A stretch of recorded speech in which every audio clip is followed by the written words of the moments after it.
Hello, everyone. Welcome back to another episode 101. We're celebrating our 100th episode of Grid Encore this week.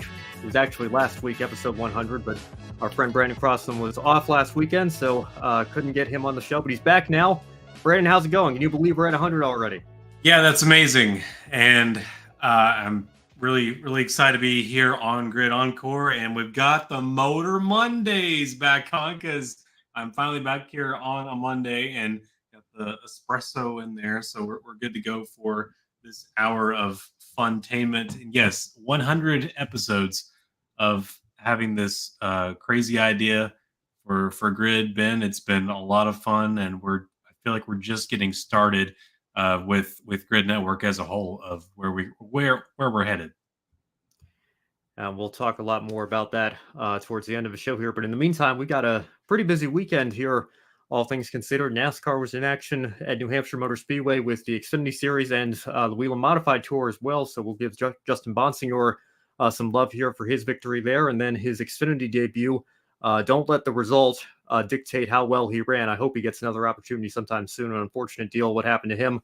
But we'll start with the race winner, Christopher Bell. Then we'll transition over to ARCA. They were at Mid-Ohio. And then we have some Indy NXT, Formula 3, and Formula 2 action to get to as well. But before we do that, as always, I want to give a shout out to our Patreon investors, Colin Deschelle, Mark, Robin, David, and Matthew. Thank you so much for your continued support through 100 episodes of the Encore show. Here's to the next 100. And if you like what you see tonight, if you've liked what you've seen so far in the first 100 episodes of this show, you can consider joining them through Patreon or through YouTube memberships and help us continue to pay the bills at Grid Network, help us continue to grow Grid Network and expand our coverage for you, the viewers, get back to the track on a more regular basis. Joe will be back Portland this weekend for Formula E. And if you want to see more of that, this is the perfect way to help us get to the track more often. If you'd rather make a one-time donation instead, you can visit the Buy Me a Coffee link in the description box below. Or if you're watching us live on YouTube, we now have the Super Chats enabled as well.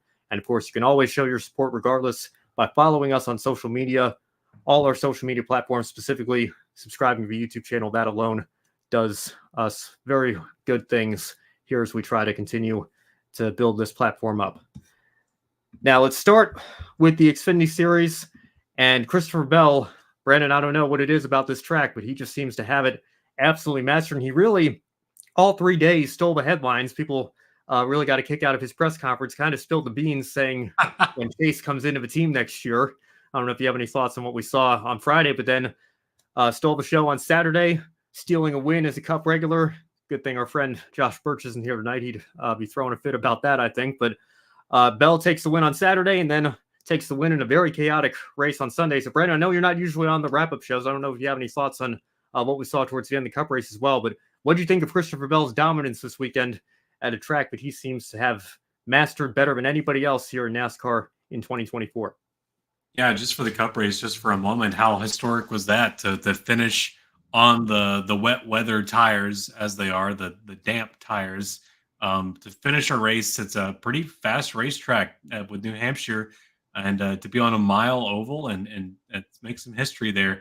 But man, Christopher Bell, we've been talking about C-Bell all weekend, and the only way you could back up that sort of faux pas blunder in the media center and giving the bombshell that is, well, if you want to see it, you can go see it. But if that wasn't like funny enough, how do you back that up? You go out and have a perfect weekend, and C-Bell was the one to do it. He is now tied. Oh man, well, now I'll start talking stats, and then my head spins. I think he's tied with AJ Allmendinger for four wins at a track, 4 consecutive wins in their first 4 starts at a track. And yeah, he's raced New Hampshire 4 times, and Xfinity's won all 4 of them, just as AJ has with the Charlotte Roval.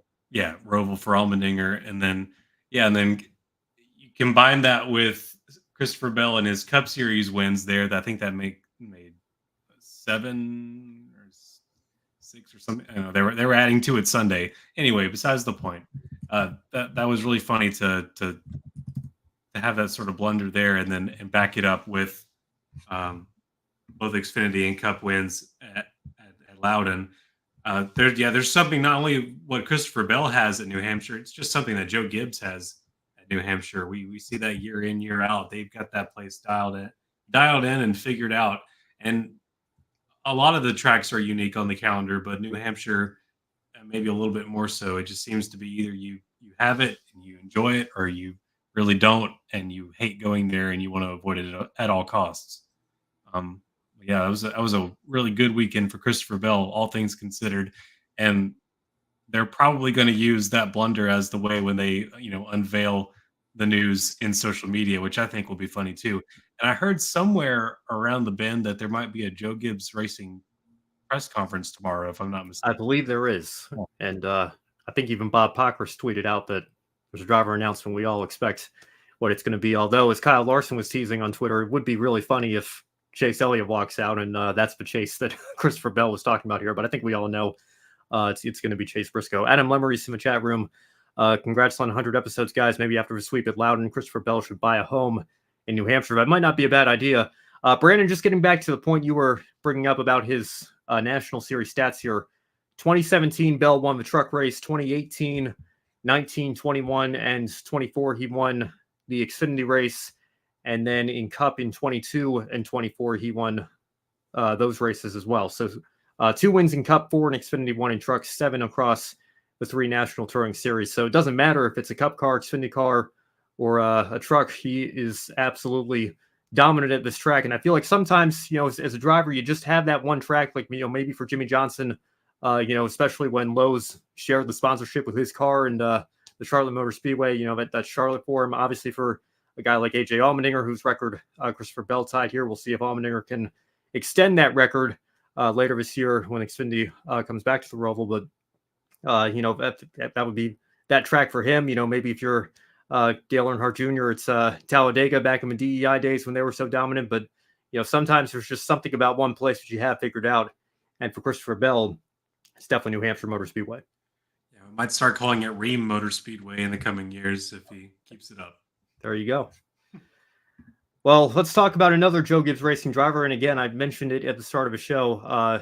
Justin Bonsignore finishing 22nd, getting caught up in some late race action there, and a spin that shuffled him towards the back of the pack. But again, don't let that finish dictate how well he ran this entire weekend. He also took the victory in the modified race to see his cousin Kyle Bonsignore up there in second as well. So great weekend for the Bonsignore family. But Brandon, I know you and I were both really looking forward to this. We love seeing the modifieds come out to New Hampshire. This is their Daytona 500, essentially the biggest race of the year, their biggest weekend of the year in terms of getting to share the spotlight with the National Series, Cup, and Xfinity. What did you make of Justin Bonsignore's performance, and do you think he did enough to justify another opportunity with Joe Gibbs Racing later down the line? Yeah, I think he deserves another shot there. Well, nothing is deserved, but I think he could use another shot after that performance. He spent a lot of his time not really worrying too much about the car, it seemed, because he knew that track so well with the ground pounders, and I think that showed a lot. He's got that place figured out down to a T, to where being in a bigger machine didn't really matter too much.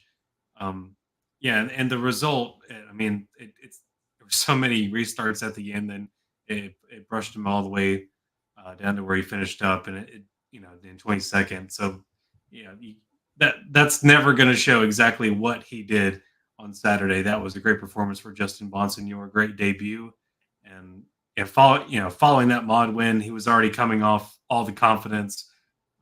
We should give him some more.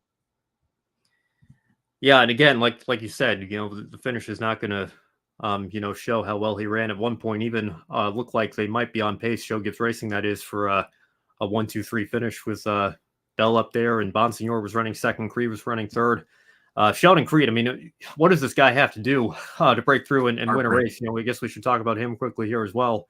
Second place now for the 10th time, but there is the other side of that argument. It is very reminiscent of a certain other Joe Gibbs Racing driver 3 years ago who was racking up second place finishes left and right, couldn't break through to get a win, and then finally at the championship race with a last lap, last turn pass on Austin Cindric, Daniel Hemrick took his first career victory to win the series championship in that Gibbs 18 Toyota.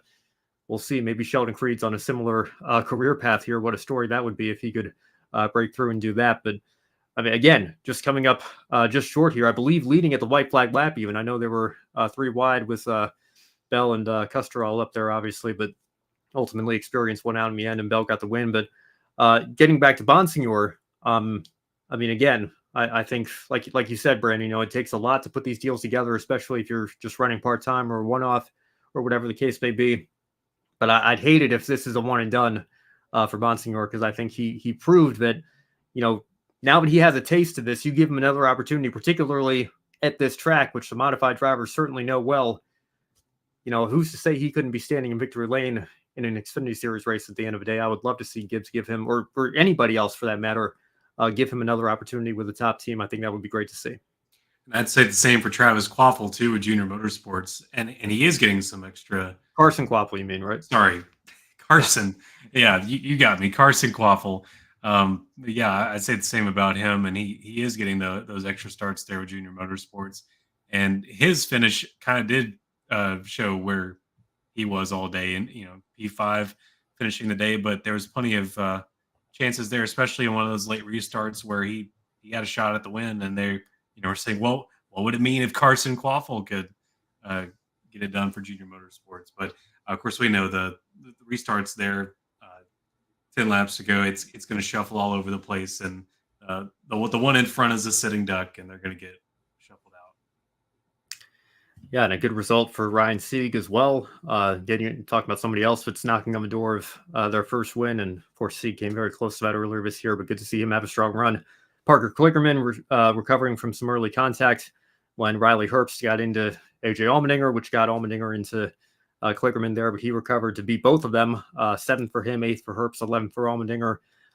And how about Corey Heim as well, a Truck Series regular with a strong top 10 run. And Alex Bowman, the only other Cup regular, I believe, in the field in the Hendrick Motorsports car, coming home in 9th place. Now let's go on to the second page of the results here. And again, got to say, not too excited to talk about this next part of the Xfinity Series segment here, but I think it is kind of an elephant in the room right now. It is worth a mention, and it got a mention on Front Stretch this week. Joy Tomlinson mentioning at the end of her column an interesting proposal regarding Hailie Deegan, who finished in 32nd place, was involved in a couple of late cautions, and certainly has not had the season that she would have liked, or that I think a lot of people in her camp would have expected this year. Joy was suggesting Hailie Deegan might want to consider a return to the ARCA platform. Brandon, what would you think of Deegan going back there where she had some success, and now the former K&N West Series now under the ARCA banner? What would you think of that idea to maybe rebuild Deegan's confidence here in the middle of what's been undoubtedly a very rough season? It has been hard to watch, and we did say I call back to it frequently. We talked about it at the start of the year. This is going to be a make or break year for Hailie Deegan. You move up to truck, you move up to Xfinity now with the 15 deal. It's got to work, and we define that like, okay, what would be working? Well, this is far from where we would have hoped Hailie to be, especially at this point in the year. I mean, it seems every time we get attention turned to her on the broadcast, it's for a wreck or for contact that is day ending. Just not what we wanted to see. And I'm glad it's not just some fuddy-duddy out on the internet that's saying, "Oh, it's time for her to reconsider," But no, it's Joy from Front Stretch, and I'm glad it's. I'm glad we have a woman journalist also weighing in on this. She did say, as a woman, quote, "I do like to see other women achieve their dreams and compete in NASCAR. It's certainly needed in a male-dominated sport." And further went on to say that someone appears to be underperforming and not improving, then perhaps they need some more practice. And that goes for anyone in racing, she said, not just women. So going back to the ARCA Menards Series is not a failure. It's not a giving up moment. It's not compromising as an athlete, as a driver for Hailie Deegan. I think this would be being realistic and just saying, okay, we need more practice. you can't practice in the Xfinity Series. If that's where the performance level is, if that's where the car is, you're not going to be getting wins in the Xfinity Series. Go somewhere where you're going to be capable of getting wins and getting practice and finishing races and finishing well, and then weigh your options from there. And there's always going to be those that are going to be wagging their tails and going, well, she's giving up and all of that. But let's go back to ARCA and see what we can do. I would agree with that strongly. 27th in points. That's not where you want your star power to be, and that I still feel she's capable of much better. And to put that into further perspective, Eric Almirola is 24th in points. He's only run 5 races this year. Now, of course, he has a win. He has a second place finish where he won both stages and led the most laps. So all those bonus points, certainly elevate him. Deegan obviously has not built up huge bad. I don't think she has any stage points, actually, just looking at the standings here. Just past Ryan Truex in points this weekend as well. Truex has only run 6 races. Of course, he also has a win, but when you're running full time, you would expect to be ahead of drivers that have only made a handful of starts this year, regardless. But getting back to your point, Brandon, and the point Joy was trying to make in her column as well, I don't think there's any shame in going back to that platform.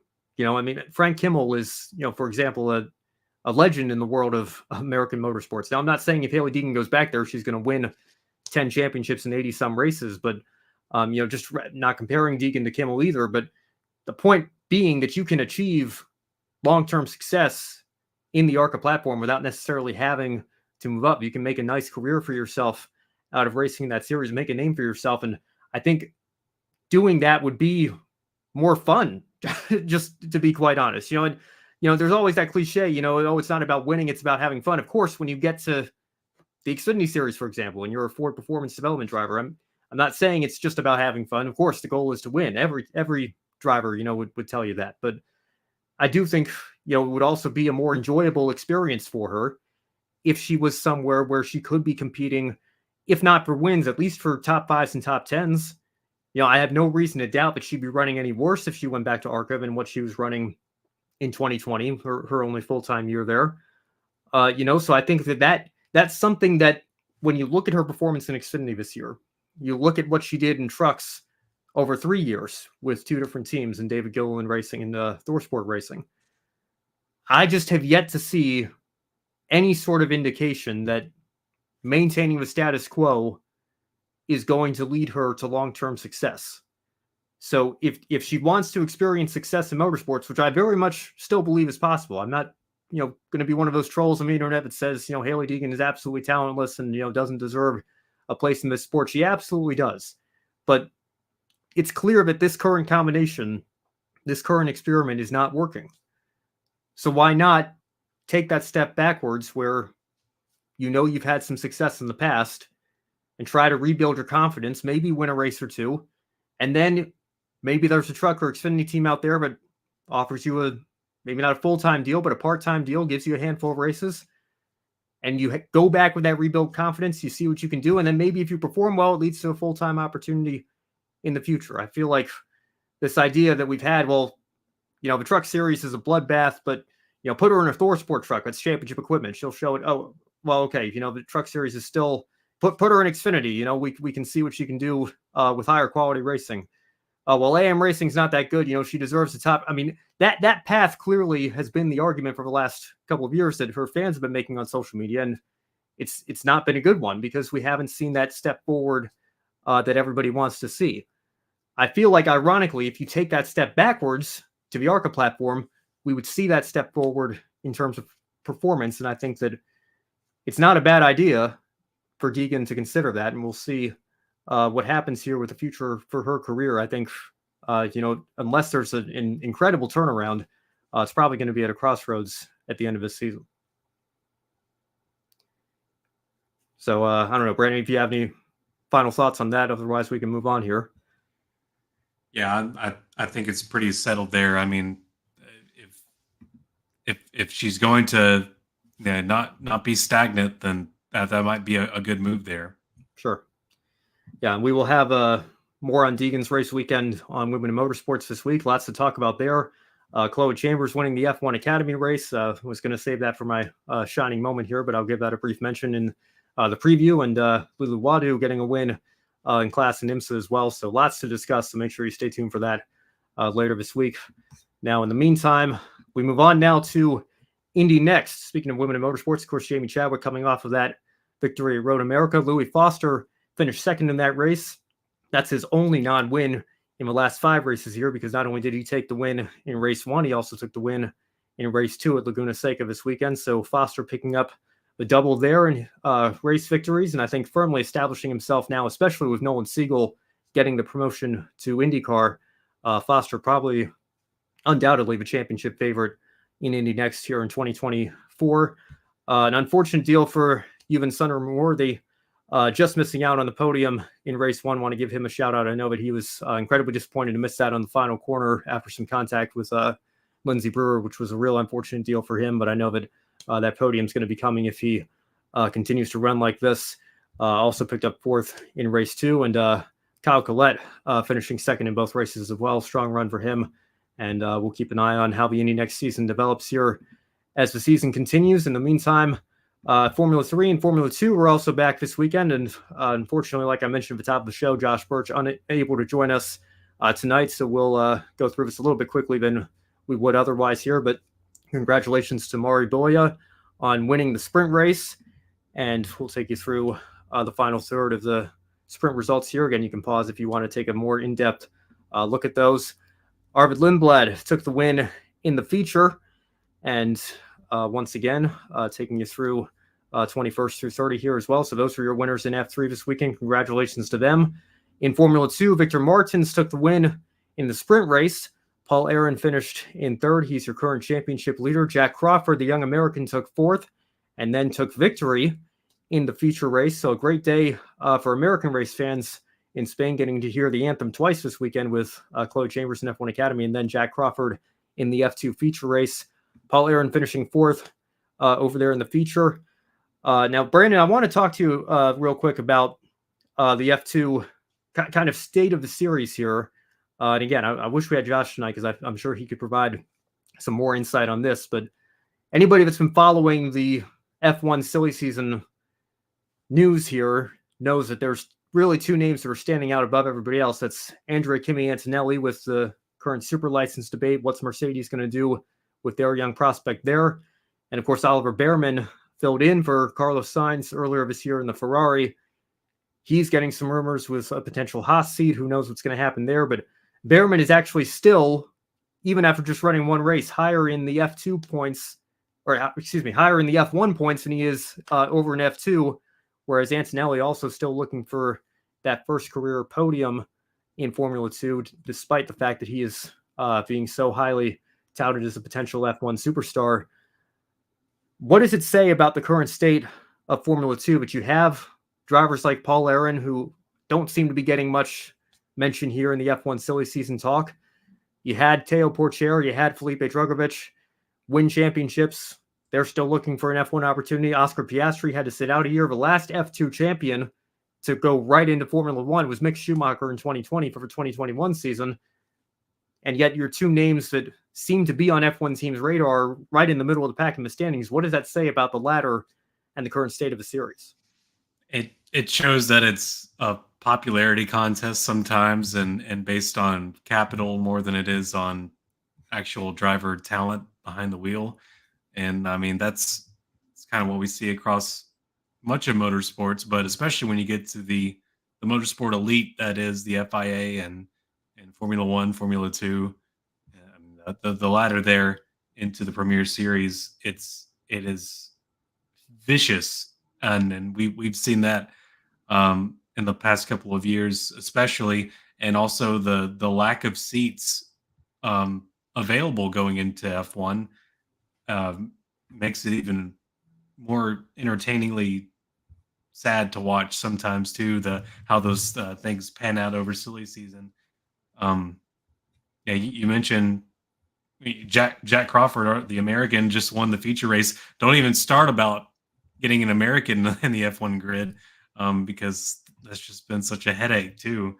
Um, but yeah, I just it is broken pretty obviously, and they know it, and they're not planning to do anything about it, and that's just the way it goes. I brought this up briefly on the wrap up show last night, but again, like I said, and I tweeted this out as well a while back.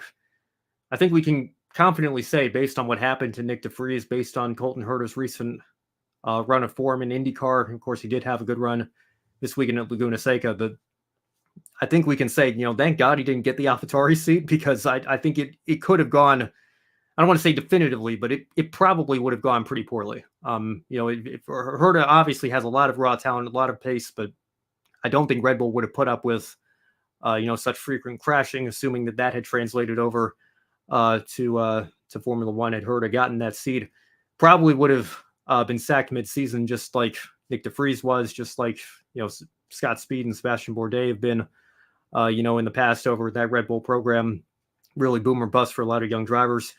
At best, probably would have gone about as well as Logan Sargent's deal's gone. And if Herta had gotten that AlphaTauri seat, I have a feeling DeFries would have gotten the Williams seat, and who knows if Sargent would have ever gotten the F1 opportunity. So I think that, it's probably in hindsight good that Herta stayed over in IndyCar with Andretti. But, again, just talking about the super license deal, I mean, the guy was only, if I recall correctly, 8 points short of being super license eligible. And again, people watching this can correct me if I'm wrong, but I believe you can compete in up to 10, or participate rather, in up to 10 FP1 sessions, which Sargent was doing to give himself a little bit more insurance in his final F2 season. Colton Herta could have done 8 FP1 sessions at the end of a year, and he could have gotten to 40 super license points. So he was on a path where if he really wanted to be super license eligible, there was a clear path forward for him to do that. And yet he was still told, no, that we're not going to issue an exemption for you. We're not going to let you onto the grid. But now potentially, and again, ironically for the American fan base, Logan Sargent's seat may be under threat in the middle of the season, because Mercedes have requested an exemption to lower the age for Kimi Antonelli, who still doesn't have a podium in F2. And I'm not saying that, the kid's hype is completely undeserved. I'm not saying that he's not going to amount to anything. He absolutely could, but I don't think it's definitive yet. I don't think we've seen anything in this F2 season that has backed up that hype. And yet he seems to be on the brink of an F1 seat, running, what is it, 9th in the championship right now, when he technically isn't even super license eligible. And he might take the seat of an American driver when another American driver couldn't get the same kind of exemption despite being only a few points short. I just think it rubs a lot of American fans the wrong way, and I think they have every right to be frustrated with the series, and that's on top of what's going on with Andretti Global right now. So we'll see. I mean, it's a great run for Jack Crawford. Juan Manuel Correa, I want to give him a shout out as well, being back on the podium. He races under the American flag as well with his dual nationality, so good run for him. We'll see. I don't think all hope is lost for American drivers in Formula One, but again, you look at the current situation right now, it does leave you scratching your head a little bit. Yeah, and that's right. Antonelli is 9th in points currently, and there you go. Yeah, and it's kind of odd that Bierman, excuse me, whether that's correct or not, is his teammate. That they're the ones being I believe so. Consideration. Yeah. So I don't know. I mean, you don't have. Yeah, well, but again, there's also, it's funny how these things work sometimes. We're hearing some rumors potentially that Prima may be offering Logan Sargent one of their IndyCar seats. Again, we haven't heard a super reputable, noteworthy outlet jump on that. We're hearing some smaller outlets saying that they're hearing those rumors. So until that's confirmed, obviously we won't jump on that too much here. But that could be a potential landing spot for Logan Sargent. We'll see. But again, that's kind of, again, just to reiterate, I'm not saying Antonelli, doesn't deserve the hype, but can we at least let the kid get a podium first? I mean, I can't imagine being a 17 or 18-year-old kid here and just, having, the weight of the world and expectations of the world on your shoulders like this. And, it hasn't been all sunshine and roses here in Formula 2 for him to start the year. And I can't imagine that all that pressure that he's feeling from the Mercedes faithful, wondering could he be the one that replaces Lewis Hamilton of all people going to Ferrari? I just feel like that's an enormous amount of pressure to put on somebody so young, so early in their career, and it could come back to bite them. Yeah, and one more boomer thing from me. Born in 2006. About to potentially replace Lewis Hamilton. Well, but Hamilton's going to Ferrari, and the guy that replaced Sainz, who Hamilton is replacing at Ferrari next year in the one race this season. Now, Ollie Behrman was born in 2005.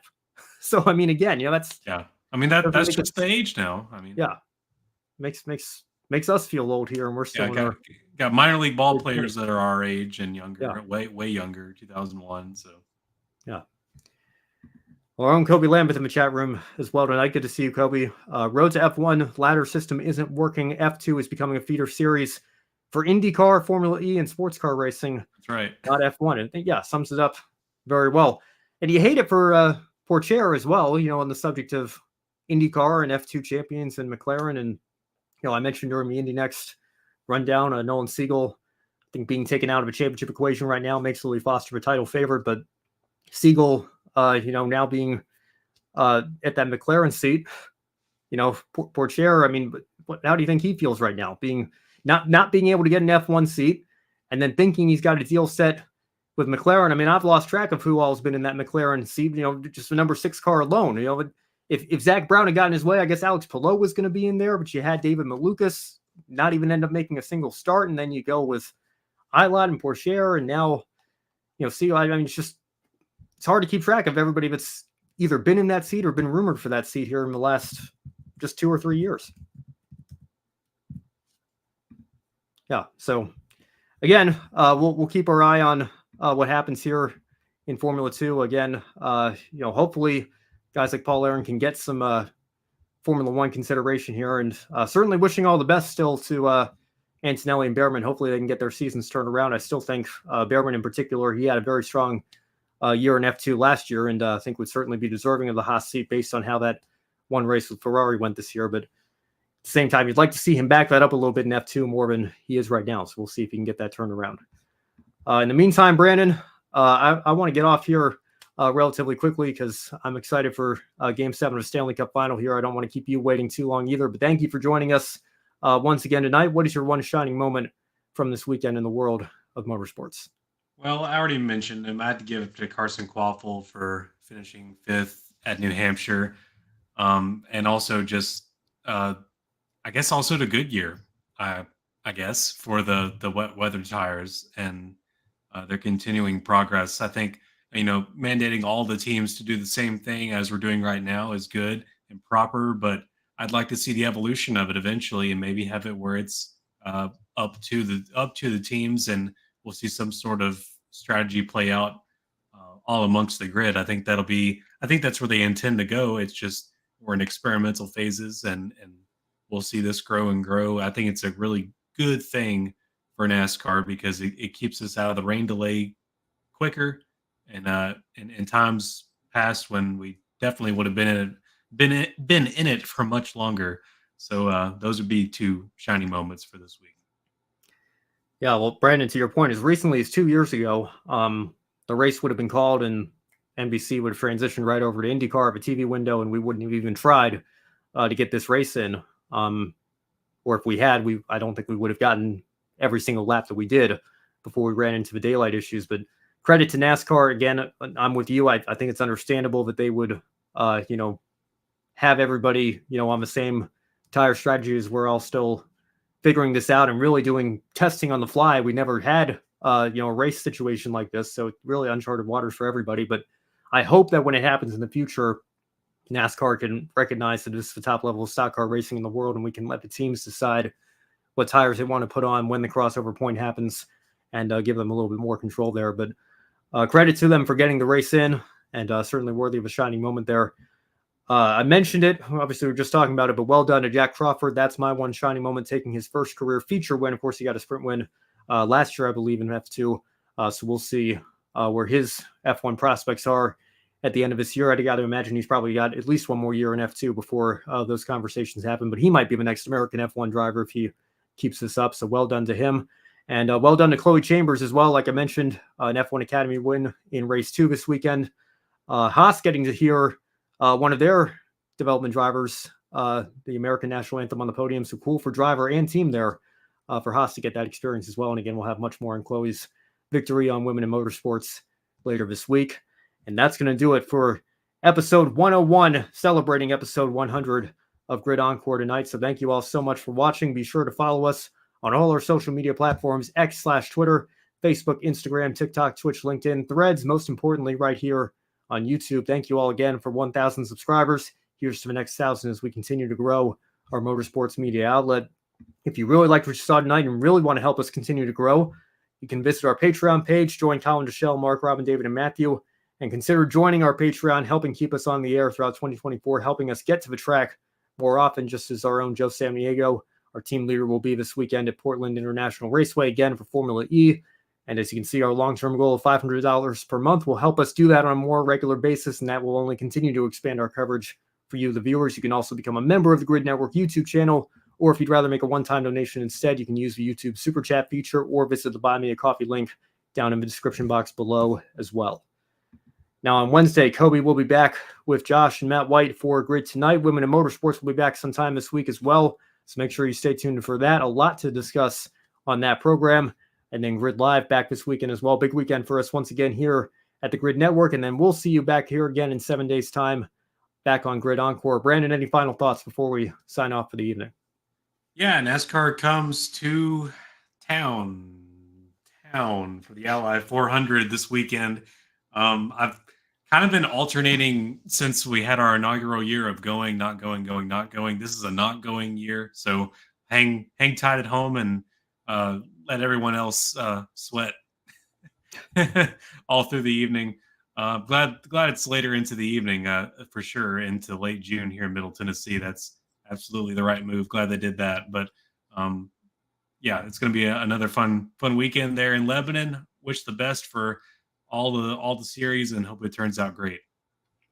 Yeah, really from my area of the country down to yours here with NASCAR being in New Hampshire this weekend. I thought about making the trip. I think it would have been my third NASCAR weekend in 4 races here, but chose to rest and stay home instead. In hindsight, I guess I'm glad I did, given how weather impacted the weekend. But certainly hope it. I don't know if you got any friends or family that are going to the race, but certainly hope that everybody there has a good time nonetheless, and should be a good weekend of racing. So we'll look forward to that. For Brandon Crossland, for Josh Birch, for Joe Samaniego, everybody that's been a part of the Encore show over the last 2.5 years here, I'm Ben Schneider. Thank you all so much for watching. We will see you on the next episode. Have a good one, everybody.